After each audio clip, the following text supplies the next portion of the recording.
les représentations sociales de l'effet de serre et du changement climatique. Donc c'est une étude que je fais depuis l'année 2000 pour l'ADEME. Et c'est une étude qui est donc c'est la répétition d'un baromètre qui a été fait pour la première fois. C'est moi qui suis allé trouver les gens de l'ADEME en leur disant que ce serait peut-être intéressant de savoir ce que les gens pensent du réchauffement climatique. J'ai oublié de me présenter, je travaille à Sciences Po. Et depuis pas mal d'années, je travaille sur, en gros, la perception de la science et de la technique par le public. Comment le public se représente ce qu'est ce qu'on appelait autrefois le progrès scientifique et ce qu'on appelle aujourd'hui, on ne sait plus trop comment le nommer, en tout cas la science, la technique, tout ça. Voilà. Je suis politologue, donc je travaille dans ce domaine-là. Alors, le réchauffement climatique, effectivement, ça fait partie d'un des enjeux majeurs. Et à un moment, je suis allé trouver l'ADEME en leur disant que ce serait peut-être intéressant de réfléchir un peu là-dessus. Donc depuis l'année 2000, chaque année, généralement au mois de juin, pratiquement toujours au mois de juin, on en fait une enquête par sondage, un échantillon, tadada, représentatif, de la population française. Ça veut dire 1000 personnes choisies. On viendra sur les problèmes méthodologiques, mais vous savez ce que c'est qu'un sondage. On est donc dans quelque chose de quanti. On n'est pas dans le quali, dans le quanti, avec tous les problèmes que ça pose ou que ça ne pose pas. Juste un petit mot quand même, il faut insister un tout petit peu sur la méthode. Jusqu'en 2012, c'était une enquête qui était faite par téléphone. Alors téléphone, ça a été une bonne méthode parce que c'était la moins chère, tout simplement. Ça pose beaucoup de problèmes pour moi, le téléphone, parce que énumérer une liste de choses dans lesquelles on doit choisir, s'il y en a 10 et que vous dites par téléphone, vous préférez A, B, C, D, E, etc. C'est assez compliqué par téléphone. Autre inconvénient qui, pour moi, élimine désormais pratiquement le téléphone, c'est que, je ne sais pas comment c'est chez vous, mais moi, je ne réponds pas au téléphone, je ne réponds jamais à ma ligne fixe. Et de plus en plus de personnes n'ont tout simplement plus de ligne fixe, ou la ligne fixe sert uniquement pour la boîte Internet, et puis on est en mobile. Donc alors, téléphoner à des gens qui sont mobile, ça devient compliqué. Donc les instituts de sondage essaient de vous vendre des choses compliquées, qui est un échantillon de mobile plus. Bon. Moi, on est passé, après avoir fait plein d'expérimentations dans mon centre de recherche, aux access panels, c'est-à-dire aux panels d'internautes, avec leurs inconvénients. Et du coup, à partir de 2013, j'ai convaincu l'ADEME de passer à un mode d'interrogation, non, un mode d'administration du sondage, non plus en téléphone, mais en web. Pourquoi je vous ennuie avec ces problèmes méthodologiques? Parce que ce n'est pas la même chose, téléphone et web. Téléphone, vous avez quelqu'un au bout du fil qui vous dit qu'est-ce que vous pensez, et vous essayez de lui répondre, quelquefois, peut-être en essayant de lui faire plaisir par votre réponse. Internet, vous êtes sur l'écran, il n'y a personne qui vous interroge. Si vous dites quelque chose d'épouvantablement politiquement incorrect, ce n'est pas très grave. Donc on sait que l'Internet a l'avantage d'atténuer ce qu'on appelle la réponse de désirabilité sociale, la réponse qui fait plaisir à l'enquêteur. Tant mieux, c'est une bonne chose. Donc ça va dans le sens de, effectivement. Mais ça induit des différences par rapport au téléphone. Et comme j'ai fait une série depuis l'année 2000, il y a des moments où il faut faire une rupture de série pour des raisons strictement techno-méthodologiques. Donc je vous ennuie un petit peu avec ça, mais c'est nécessaire pour réfléchir un petit peu à... Évidemment, l'année où j'ai fait la rupture, j'ai demandé à l'ADEME de faire exactement le même sondage téléphone et le même sondage Internet, de façon à ce qu'on ait un pont qui nous permette de savoir comment on avait bougé. Voilà. Voilà, c'est ce que je dis, atténuer la réponse socialement désirable. C'est ça l'idée, donc on va réfléchir. Voilà. Alors, allons-y pour les questions. La première question, c'est une question toute simple qui va nous permettre d'être un peu modeste par rapport à la notion de qu'est-ce qui est important. Tout simplement, vous allez voir qu'après cette question-là, après cette première question qui vient au tout début du sondage, on sera dans l'univers du problème du réchauffement climatique. Oui, mais attendez, l'environnement, excusez-moi, ça va être très choquant, c'est le dernier souci des gens. C'est ce qu'on voit là. Quelle est la question qui vous paraît la plus importante pour la France aujourd'hui? L'emploi, évidemment. Et puis les déficits publics, la dette, les impôts, les taxes, l'immigration, la hausse des prix, les inégalités, l'environnement, 2%. Voilà, c'est le problème le plus important pour 2% des gens, l'environnement. Ça cadre un peu les choses. Ça ne veut pas dire qu'ils ne sont pas intéressés. Quand on va parler que de l'environnement, bien sûr, ils vont avoir des choses à dire, ils sont intéressés. Mais il faut toujours partir de cet ordre initial pour savoir que l'environnement, et par conséquent le réchauffement climatique qui fait partie de ça, ce n'est pas la première préoccupation des gens, c'est plutôt la dernière préoccupation des gens. Donc restons modestes sur tous les tableaux suivants. Oui, je t'en prie.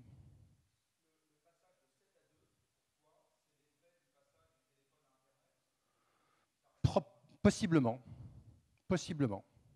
C'est pour ça que j'ai fait ce petit détour méthodologique, parce que voilà. Alors évidemment, à partir du moment où je suis sur le net, ben, je vais avoir ma série qui va continuer, je vais voir si je continue à avoir 2, il n'y a pas de problème. Si je me retrouve avec 7, j'ai un problème. Alors, je vais vous citer un certain nombre de problèmes d'environnement. Quels sont les 2 qui vous semblent les plus préoccupants? Je suis parti de 2005 parce que sinon les tableaux, ça devient impossible à faire. Et là, on a quelque chose d'intéressant. Au fond, c'est quoi les problèmes d'environnement pour les Français? Il y avait toujours 2 choses qui étaient classiques dans les problèmes, ce qu'on appelle les problèmes d'environnement. Quand on parle à quelqu'un dont c'est le dernier des problèmes, dont c'est la dernière préoccupation, c'est ce qui venait toujours. En fait, c'était la pollution de l'air, la pollution de l'eau. Pourquoi? Parce que c'est ce qui est générique dans l'idée de dégradation de l'environnement, la pollution de l'air, la pollution de l'eau. Donc c'était toujours ce qu'on trouvait en tête. Ben, petit à petit, je ne remonte pas à 2000, mais évidemment la courbe est montée doucement, eh ben, l'effet de serre, le réchauffement climatique, est devenu quelque chose qui est au même niveau, grosso modo, que la lutte contre la pollution de l'eau, de l'air ou de l'eau. Donc c'est effectivement qu'il s'est passé quelque chose. Il s'est passé quelque chose, mais ce qui est intéressant aussi, c'est que ce quelque chose est sensible, puisqu'on avait une série qui était autour de 19-20, on a après une série qui est là, et il s'est passé quelque chose là. 33, 29, 28. Donc qu'est-ce qui s'est passé là? 2007. Alors 2006, on va remonter à l'automne 2006, le film d'Al Gore. On va remonter à la mobilisation Alliance pour la planète, à le moment où les environnementalistes non verts se remobilisent en disant il faut faire quelque chose dans l'élection présidentielle à venir, et vont faire, je ne vous raconte pas toute l'histoire, le deal avec Sarkozy sur, etc., Nicolas Hulot, etc. Bon. Et puis le Grenelle de l'environnement, et puis tout ça. Donc de la mobilisation politique. Et ça veut dire quoi? Ça veut dire la mobilisation politique, ben, effectivement, elle produit quelque chose. Donc je n'ai pas le temps de le dire, bien sûr, mais je viens de voir un papier américain qui montre exactement le même genre de choses dans le contexte américain. Leur conclusion, c'est lorsqu'il y a de la mobilisation politique et de la mobilisation médiatique, alors effectivement, l'enjeu du réchauffement climatique remonte dans le public. Donc il y a une sensibilité à l'événement politique du public. Donc on garde ça en tête. Mais attention, cette sensibilité, elle va dans les 2 sens, puisque 2009, on est à... Ici, je rappelle que l'enquête se fait au mois de juin. Pardon, au mois de juin. Donc qu'est-ce qui se passe entre 2009 et 2010? Une conférence qui n'a pas été une grande réussite. Voilà. Donc ici, 28, on tombe à 19. Floppenag, ça a été un effet terrible sur l'opinion publique. Je vous rappelle quand même que par rapport à la COP21 d'aujourd'hui, je rappelle quand même qu'on avait expliqué que ça allait être génial, que ça allait être super, que tout le monde va être là, que les puissants sont là, qu'Obama allait venir, qu'on allait tous s'entendre, etc. Et puis, dans les quelques jours qui ont suivi, les médias, à tort ou à raison, parce qu'en fait, c'est un peu plus compliqué que ça, on dit, bon, il n'y a pas grand-chose qui est sorti de Copenhague, quoi. Bon. Et donc, ça a créé un grand désarroi dans l'opinion publique, considérable. Ça veut dire qu'effectivement, l'événementiel, encore une fois, il est bien capté par le public. Lorsqu'il y a de la mobilisation politique, ça fonctionne. Et lorsqu'il y a un événement politique démobilisateur, comme Copenhague, plus, je vous rappelle quand même, on est début 2010 sur un certain nombre d'affaires avec Allègre, hein, les affaires du style un petit peu de climato-scepticisme, qui étaient assez médiatisées au début de l'année 2010, vers février-mars par là. Donc, le flop de Copenhague, plus un doute dans le public, on va réfléchir tout à l'heure sur ce doute dans le public, eh bien, ça donne tout d'un coup une assez forte démobilisation. La question après, c'est est-ce qu'on a un effet de résilience? Bah, jusque-là, je ne dirais pas vraiment. Là, je suis à 24, mais attention, je suis passé au web. Est-ce que c'est un effet web ou vraiment un effet de résilience, c'est-à-dire j'obtiens ce que j'avais avant, voire mieux? Eh bien, pour l'instant, j'en sais rien. Je ne sais pas. À voir dans le prochain, il y en aura un au mois de juin. À voir dans le prochain, est-ce qu'effectivement on se maintient à 24, qui est un chiffre un peu différent. Encore une fois, on est sur un sondage de 1000 personnes, donc vous savez que la marge d'erreur, c'est 3 en plus, 3 en moins, quand on est autour de 50%. Donc attention, hein, moi je ne suis pas à 1 ou 2% près.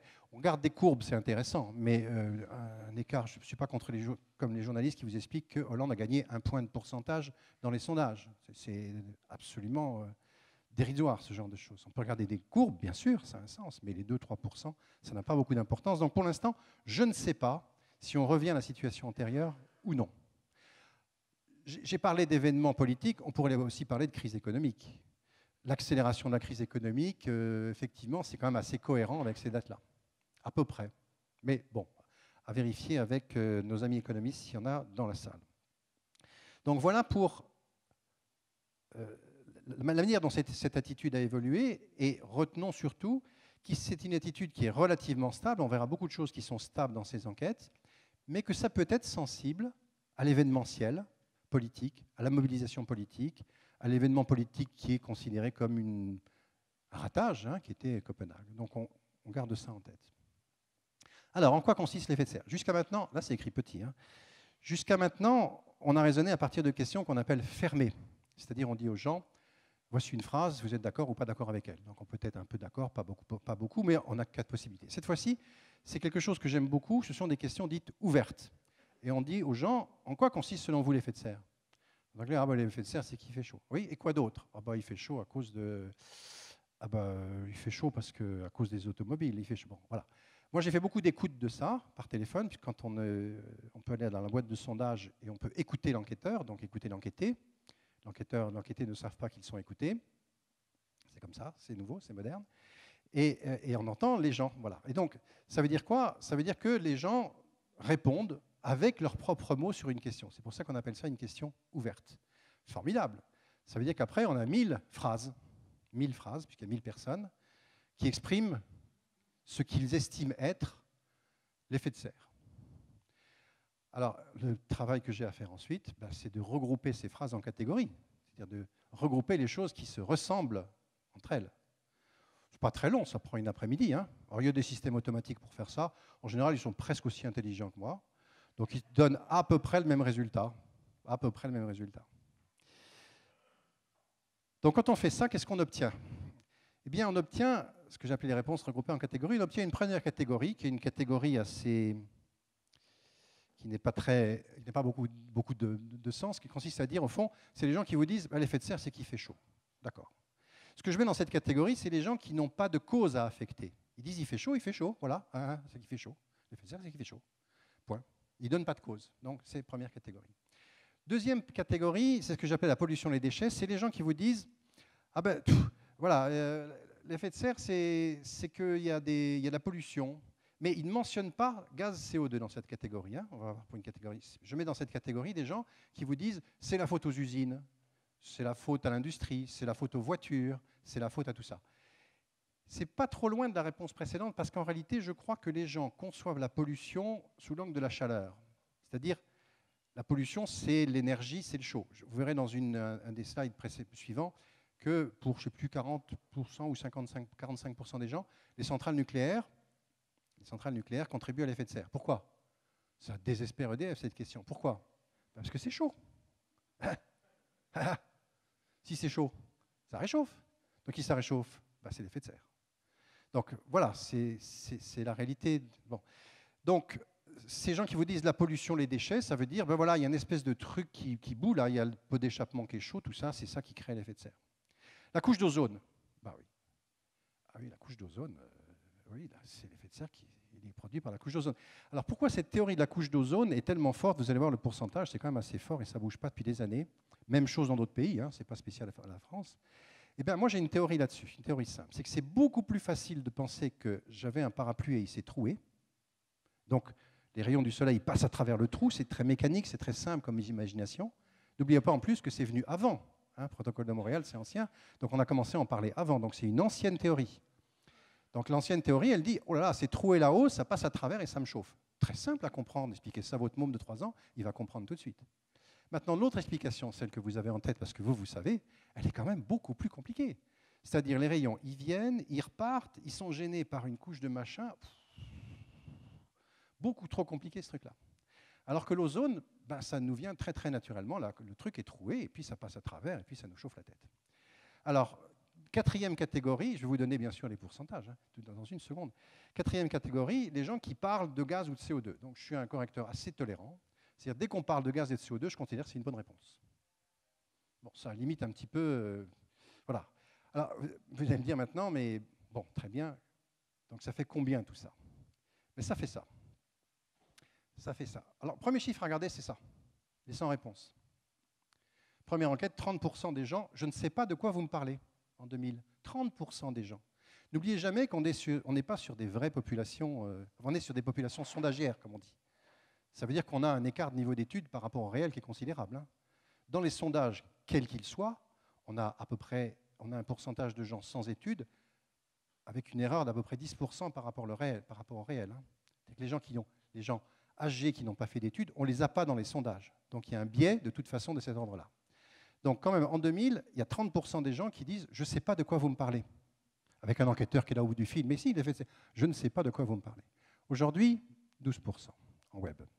Ça, c'est une première différence à considérer. Bon. À part ça, une fois qu'on a dit ça, il ne se passe pas grand-chose finalement. Hein. Il ne se passe pas grand-chose. Si on va sur la dernière, alors pas la toute dernière, parce que je vais vous dire pourquoi c'est un peu compliqué, celle de 2013 téléphone, ben on avait en tout premier la pollution et les déchets. J'ai un peu de mal à lire à l'envers, je vais lire là. On avait la pollution et les déchets, la couche d'ozone 23, puis 23 de façon assez stable. Hein. Gaz, le CO2, ça n'a jamais atteint, si, ça a été 17, 16, 15, 14. Là aussi, la marge d'erreur, attention, c'est des questions ouvertes que je recode, donc attention à la marge d'erreur possible. Chaleur, réchauffement, etc. Autre réponse. Et puis, le manque d'air. J'ai toujours 1% des gens qui me disent on étouffe. Agoraphobe, claustrophobe. Vous savez que c'est des pourcentages assez fixes dans la société, hein, claustrophobe, agoraphobe. C'est de l'ordre de 2-3% d'après les psys. Donc il y a quelque chose autour de ça peut-être. Bon, mais ce n'est pas le plus passionnant. Alors pourquoi j'ai un truc très différent ici? C'est-à-dire que j'arrive à 11% de autres réponses. Eh bien parce que quand on a son ordinateur devant soi, on a beaucoup plus d'imagination qu'au téléphone. Et donc ils m'ont inventé un tas de trucs qui sont tout simplement inclassables. Pas de chance. Ça ne rentre pas dans mes catégories. D'abord, on n'a pas peur de dire une bêtise vis-à-vis de l'enquêteur, puisqu'on peut dire n'importe quoi, ça n'a pas d'importance. Personne ne va vous dire non, mais vous délirez. Donc, ils inventent des trucs, et puis ça me fait 11% d'inclassable, alors que d'habitude, mon pourcentage était 4-5. Mais ceci dit, je reviens sur ce que je disais tout à l'heure, la stabilité, elle est considérable, quand même. Elle est considérable. En dehors du taux de non-réponse, ça ne bouge pas tellement, tout ça. Ça ne bouge pas tellement. C'est-à-dire que, en gros, vous avez quoi, 10-15% de gens qui ont vaguement entendu parler d'une histoire de CO2. Je ne vous raconte pas dans les détails ce qu'ils disent du CO2. C'est un peu approximé par rapport à ce que disent les scientifiques quand même. Hein. Il y a un truc qui gêne. Voilà. Bon. Pollution déchets, c'est quand même très important. Couche d'ozone, c'est du béton, la couche d'ozone. Ça ne bouge pas. Mais dans nos autres pays aussi, hein, ça reste comme une théorie très très forte. Bon, c'est comme ça. Alors évidemment, on peut se demander, mais en fonction du niveau d'études, est-ce que ça bouge? Est-ce que les gens qui savent, parce qu'ils ont un niveau d'études élevé, oh oui, quand même, hein. Oui, quand même. C'est-à-dire, quand on regarde un niveau d'études universitaire, ben oui, gaz, CO2, on monte à 38. Donc, c'est quand même rassurant. On a quand même quelque chose qui se passe ici, de 8 à 38, alors qu'ici, bien sûr, on ne sait pas. En fonction des niveaux d'études, vous voyez, CAP, BEPC, là, on a 21-15% de non-réponse ici. Là, on se retrouve avec un score un peu plus convenable. Ceci dit, quand il s'agit de l'ozone, ce n'est pas brillant au niveau universitaire. Pas brillant. Ça veut dire que cette théorie, elle est vraiment très, très solide. Hein. Très solide. On peut avoir un bac plus 4 et dire c'est le coup de l'ozone, c'est pas un problème. Donc voilà, je ne sais pas si c'est rassurant ou pas rassurant. Il y a les deux à mon avis dans ce tableau. Il y a quand même un effet niveau d'études, mais ce n'est pas totalement bouleversant. Alors, question un peu plus compliquée, c'est, bon, cette histoire-là, on en a vaguement entendu discuter, on a compris qu'ils n'étaient pas tous d'accord, mais est-ce que les scientifiques sont d'accord entre eux? Est-ce que c'est une certitude? Un peu, oui, quand même, plutôt. C'est plutôt une certitude pour les scientifiques. Hein, on était à 2/3 là. Ah, paf, Copenhague, qui nous retombe dessus. 51. Là aussi, il y a de l'effet allègre, hein, ici. Impressionnant, quand même.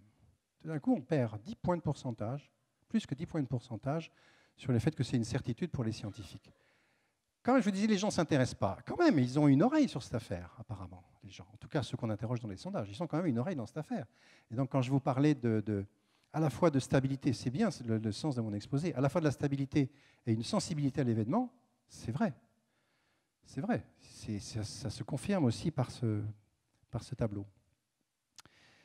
Alors, ça aussi, on va retrouver... non, je l'ai posé... Ah oui, en 2011. C'est après Copenhague, donc on ne peut pas savoir... on ne peut pas savoir si ça a bougé avec Copenhague. C'est une autre manière de... Pourquoi ces questions, elles approximent plein de choses? Une question de sondage, c'est quelque chose de très fragile.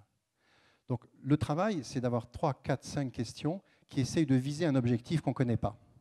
Et une fois qu'on a les 3, 4, 5 questions, je vous montrerai à la fin, on fait un indicateur qui résume ces 3 questions et on essaye d'approximer ce qu'on recherche, à savoir quel est le degré ou de connaissance ou de certitude des gens par rapport au phénomène du réchauffement climatique. Mais attention, on est bien dans les sciences sociales, donc les marges d'erreur sont considérables. Donc c'est pour ça qu'on multiplie les questions pour essayer de mieux comprendre. Voilà. Une autre manière de faire les choses, c'est dire, voilà, de ces trois opinions, on arrive à lire? Là? Oui? À peu près? Oui? Bon, parfait. Donc de ces trois opinions, laquelle se rapproche le plus de vous? Voilà, les désordres du climat sont causés par l'effet de serre, donc on n'est plus sur le réchauffement climatique, mais sur les conséquences éventuelles du réchauffement climatique. Ce qui est intéressant, alors ça varie de façon, à mon sens, pas toujours très compréhensible, mais ce qui est intéressant à comprendre, c'est que, en particulier, je ne sais pas expliquer le dernier chiffre. 52, on a tout d'un coup une montée très forte de gens qui vous disent ben, c'est effectivement dû, causé par l'effet de serre. Là, je reste en attente du prochain sondage. Je ne sais pas si c'est un effet web ou un effet de résilience, c'est-à-dire tout d'un coup une certitude beaucoup plus forte. Je soupçonne un tout petit peu que ce soit un effet web. Je soupçonne un tout petit peu. On ne voit pas quoi, la dernière ligne? Ah, comme ça? Voilà. Ah oui, aujourd'hui, personne ne peut dire avec certitude les vraies raisons du désordre du climat. Mais c'est quelque chose qui a toujours été important, hein, parce que c'est une manière de se défiler. Et puis, n'oubliez pas que qu'est-ce qui se passe quand il y a un grand désordre?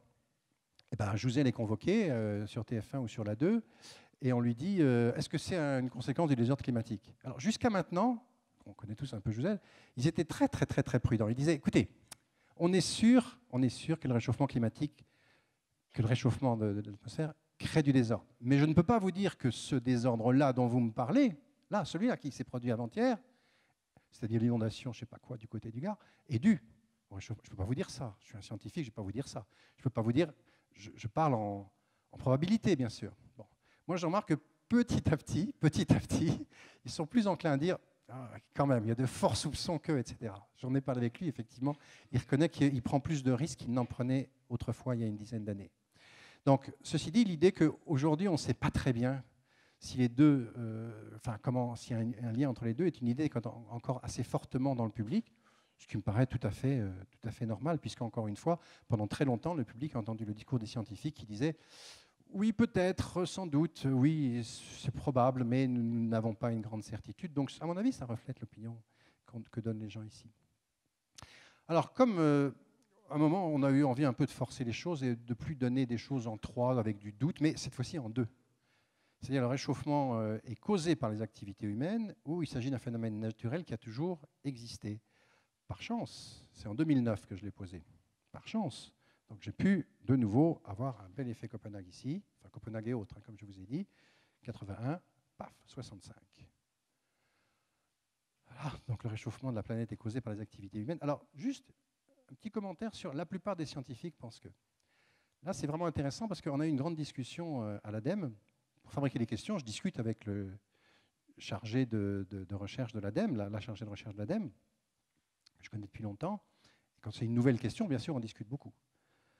Donc, j'avais commencé à dire, certains scientifiques pensent que, et d'autres scientifiques pensent que. Alors, oui, mais attendez, ça c'est ce qu'on voit à la télé. C'est-à-dire qu'on met au même niveau Courtillot et Jouzel. C'est un problème quand même. Donc dire la plupart des scientifiques, enfin certains fait penser qu'au fond, dans la communauté scientifique, il y a égalité de conviction par rapport aux origines du réchauffement climatique. C'est évidemment pas vrai. C'est évidemment pas vrai. Donc, me disait-on à l'ADEME, il faut dire la plupart des scientifiques pensent que. Je dis très bien, on va faire une expérience. À la moitié de l'échantillon, on va dire la plupart des scientifiques, et à l'autre moitié, on dira certains scientifiques et d'autres, pour voir ce qui se passe. C'est ce qu'on appelle un split file. On coupe le fichier en deux et on met une formulation à une partie, au hasard bien sûr, et une formulation à une autre partie au hasard de l'échantillon. C'est assez démonstratif. Résultat, aucune différence entre les deux. Aucune différence.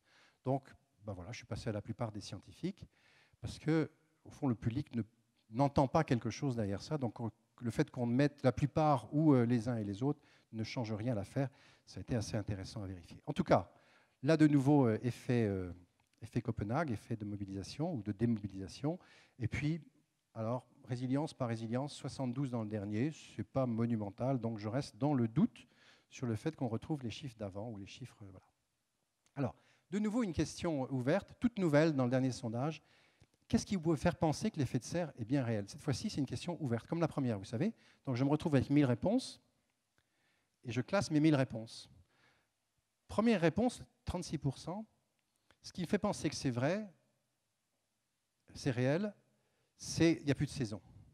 Pour un tiers des gens, ce qui leur fait penser que c'est un phénomène qui se produit, c'est vraiment quelque chose d'important, que c'est bien réel, c'est en gros le slogan « il n'y a plus de saison ». C'est le bordel, quoi. C'est ça. La conviction des gens est fondée là-dessus. Pour 36% des réponses. Deuxième réponse, à peu près un cinquième, 19, moi ce qui me fait penser que c'est vrai, c'est l'ours. C'est l'ours sur sa banquise. Image apparemment très très forte, hein, 20%.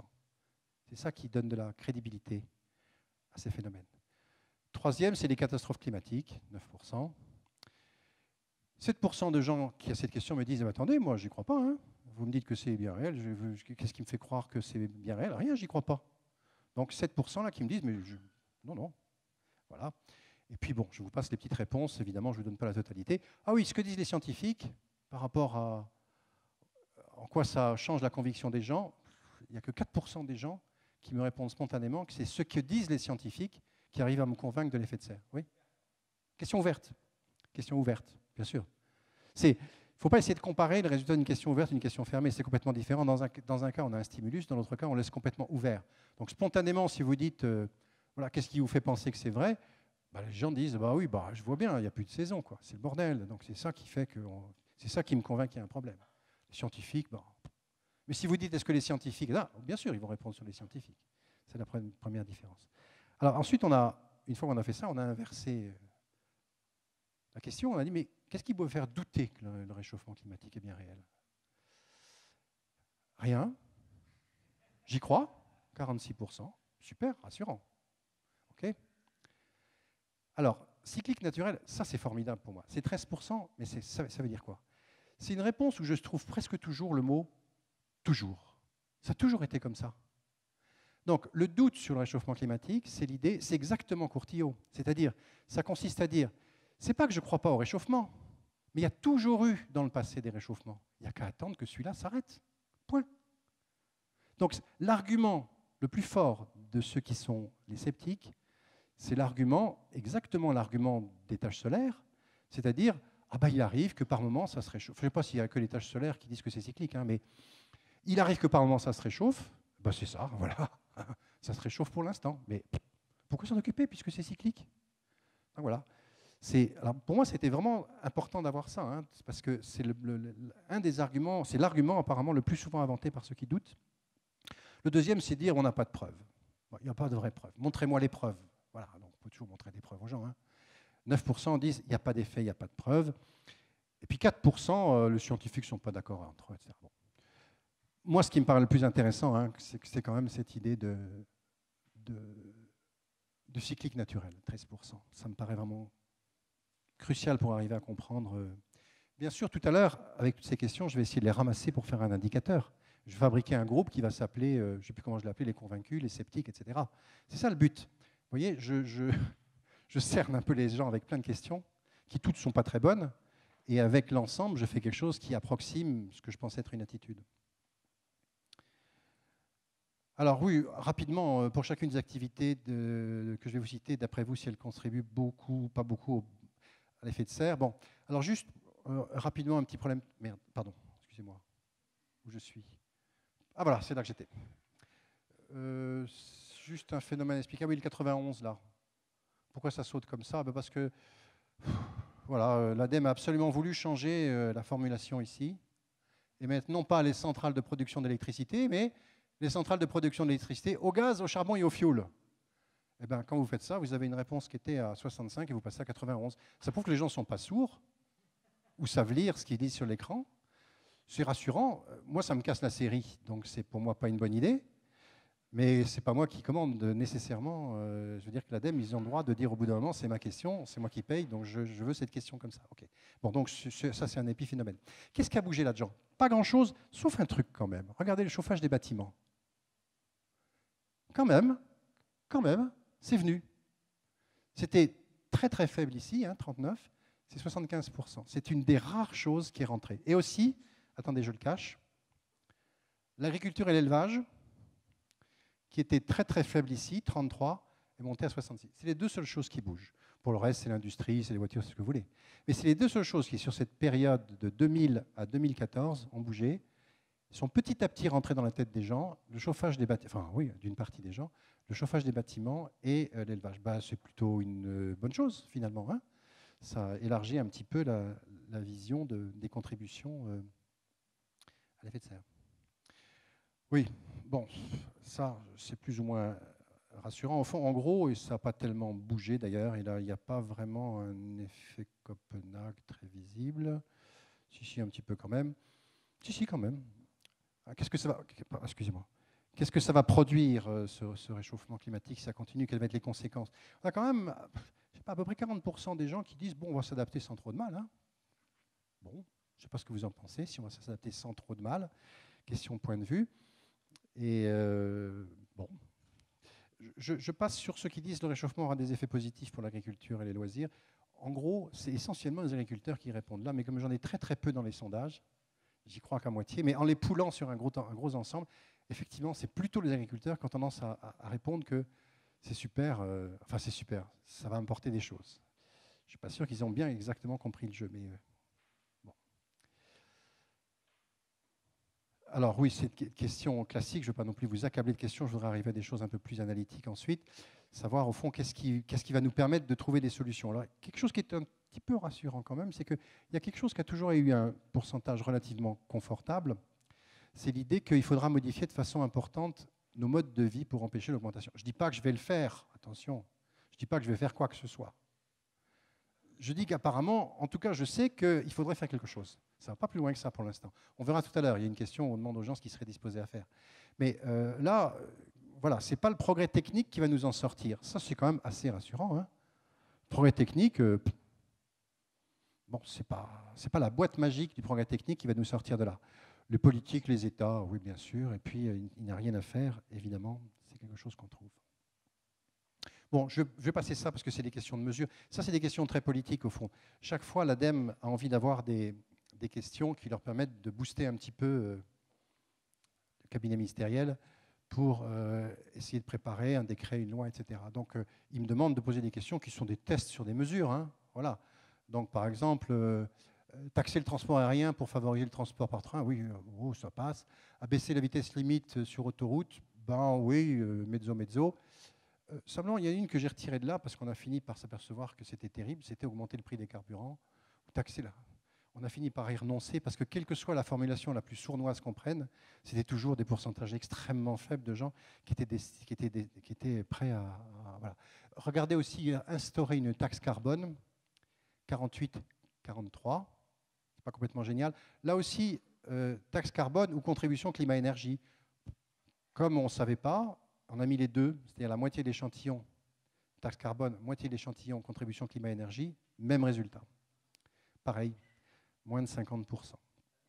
Yes, vas-y.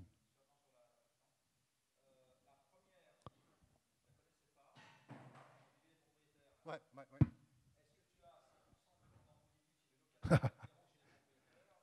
Je te dis ça tout à l'heure, je regarde. J'ai la variable effectivement quelque part, donc il suffit de trier, mais je ne l'ai pas fait. Oui, bien sûr, on peut regarder ça, bien sûr. Ce n'est pas impossible. S'il y a une certaine logique, on devrait trouver ça quand même. Est-ce que je suis long ou ça va? Bon. 10 minutes, d'accord, je vais accélérer un petit peu alors 10 minutes, parce que je vais aller sur des choses plus... Oui, bon, ça c'est des choses qui nous disent qu'il faut mieux isoler son logement. Ça c'est à nouveau une question ouverte, recodée par moi. Quelles sont les actions, les comportements que vous seriez prêt à adopter dans la vie de tous les jours pour contribuer à éviter l'effet de serre? C'est une question ouverte. Bon, on trouve toujours à peu près la même chose depuis assez longtemps, c'est-à-dire limiter l'usage de la voiture. Le premier truc auquel les gens pensent, c'est ça. Je ne dis pas encore une fois qu'ils vont le faire, mais le premier truc auquel ils pensent, c'est limiter l'usage de la voiture, tri des déchets. D'accord, ok. Et puis économie d'énergie, qui a quand même, regardez l'évolution économie d'énergie, ça a quand même bougé de 7 à 12. Ce n'est pas renversant, enfin, ça existe. Ok. Alors, maintenant, une petite expérience. Je prends des gens tout venant dans ces échantillons par définition. Mais je me suis dit, mais est-ce que ce ne serait pas intéressant d'aller chercher des gens qui habitent dans des communes à risque? Dans ce que j'ai appelé des communes à risque, c'est des communes où il y a eu un arrêté de, comment ça s'appelle, des ordres, je ne sais pas quoi. C'est le préfet qui... Voilà, un arrêté de catastrophe naturelle, pratiquement toujours à cause d'une inondation. Donc j'ai demandé à l'Institut de sondage d'aller me piocher des gens là-dedans. d'aller faire un échantillon représentatif, un suréchantillon, 455, dans ces communes-là. Et aux deux, à l'échantillon standard et à l'échantillon où il s'est passé quelque chose, on demande est-ce que vous avez déjà subi les conséquences des désordres climatiques? Dans les 2 dernières années, hein. On ne demande pas à Mathusalem. Très, très, très décevant. À peine significatif la différence. Étonnant. Alors, est-ce que je ne sais pas encore la solution, hein, je vais essayer d'améliorer ça cette année. Mais au fond, le perçu par rapport, le subjectif par rapport à l'objectif, pas évident du tout. Bon, on ne se décourage pas, on continue quand même. On se demande par exemple si dans les communes à risque, vous comprenez ce que j'appelais commune à risque maintenant. Et au fond, j'ai fabriqué une variable qui n'est pas très compliquée à comprendre. J'ai pris l'échantillon de standard avec pas de sentiment de risque, l'échantillon standard avec un sentiment de risque, les communes à risque où il n'y a pas de sentiment de risque, et les communes à risque où il y a un sentiment de risque. Donc je mêle le subjectif et l'objectif pour fabriquer des cases expérimentales. Et oui, bon, bien sûr, quand même, hein, dans les communes à risque où on a un sentiment de risque, c'est là qu'on a le plus tendance à dire que le réchauffement de la planète est causé par les activités humaines, 84%. Donc on a bien un effet, mais il faut tirer quand même, ce n'est pas un effet renversant, quoi. On a à la fois un effet du subjectif et de l'objectif, et si on cumule les deux, on a un effet, voilà. Donc, finalement, avec toutes ces questions, j'ai fait une typologie, avec les questions que je vous ai montrées. Hein. Comment elle est faite? Ceux que j'ai appelés les convaincus, c'est ça. Ceux qui disent oui, c'est une certitude, les désordres du climat sont ceci et cela, le réchauffement de la planète est causé par les activités humaines, tada, tada. Les sceptiques, c'est ceux qui disent le contraire. J'ai fait carré. Hein. Le réchauffement de la planète, c'est une hypothèse, les désordres du climat sont des phénomènes qu'il y en a toujours eu, c'est un phénomène naturel, etc. Et puis ils exagèrent les scientifiques, donc ça c'est les sceptiques sans aucun. Les hésitants, ceux qui ont des erreurs. Ils répondent tantôt l'un, tantôt l'autre. Alors qu'ils ne savent pas en fait. Hein. Ils ne sont pas très sûrs d'eux. Qu'est-ce qu'on obtient? On obtient, regardez la dernière ligne pour avoir l'ensemble, on obtient 44% de convaincus, 12% de sceptiques et 44% d'hésitants. Et ça, c'est une chose qu'il faut bien comprendre. Hein. Je vous ai dit au tout départ, les gens, ce n'est pas exactement leur problème. Vous leur posez des questions assez techniques, assez compliquées. Une fois, ils vont répondre dans le sens réchauffement climatique et une autre fois, ils vont répondre dans le sens contraire. Donc, quand vous faites une typologie, vous n'avez que 44% plus 12% de gens qui ont le patron de réponse effectivement complètement, entre guillemets, logique. Entre guillemets, nos guillemets à nous, nos guillemets de rationalité. Donc, c'est ce que vous obtenez. Alors, évidemment, tout de suite, on en devient, qu'est-ce qui fait qu'on est convaincu, sceptique ou hésitant? Il y a un effet d'âge apparemment, mais je me méfie parce que c'est sur une petite catégorie, les 15-17 ans. Donc, on verra la prochaine fois si c'est vrai. J'ai un petit peu des doutes. Plus de convaincus chez les cadres en profession intellectuelle supérieure, ça ne nous étonne pas véritablement. Et plus de sceptiques chez les retraités, ça ne nous étonne pas non plus. Plus de convaincus chez les universitaires, mais attention, plus de sceptiques chez les universitaires scientifiques. Et ça, c'est un truc que j'ai toujours trouvé dans ces enquêtes. Moi, je distingue entre les universitaires non scientifiques et les universitaires scientifiques. Et parmi les universitaires scientifiques, il y a toujours un poil de doute. Et ça, je l'ai vu dans toutes les enquêtes que j'ai faites, à partir du moment où j'ai fait cette distinction entre scientifiques et non scientifiques. Donc il y a un scepticisme de, je ne sais pas comment l'appeler, de rationalité, de rationalisme, etc., dans la population. Bon, ce n'est pas beaucoup de monde, dans les universitaires scientifiques, donc c'est pas, mais c'est intéressant à savoir. Sur la proximité politique, ben oui, évidemment, les écolos, on est content de savoir qu'ils sont convaincus quand même. Sceptiques, ben c'est comme aux États-Unis, républicains-démocrates, ça fonctionne. Hein. C'est-à-dire, vous voyez, UMP, Centre et FN, on a nettement plus de sceptiques. Et puis, dernière typologie selon le risque, selon la perception du risque de tout à l'heure. Hein, donc c'est selon les communes, c'est Dieu merci, dans les communes à risque et où il y a un sentiment de risque, qu'on a le plus de gens qui sont convaincus de l'existence de ces phénomènes. Voilà, merci beaucoup.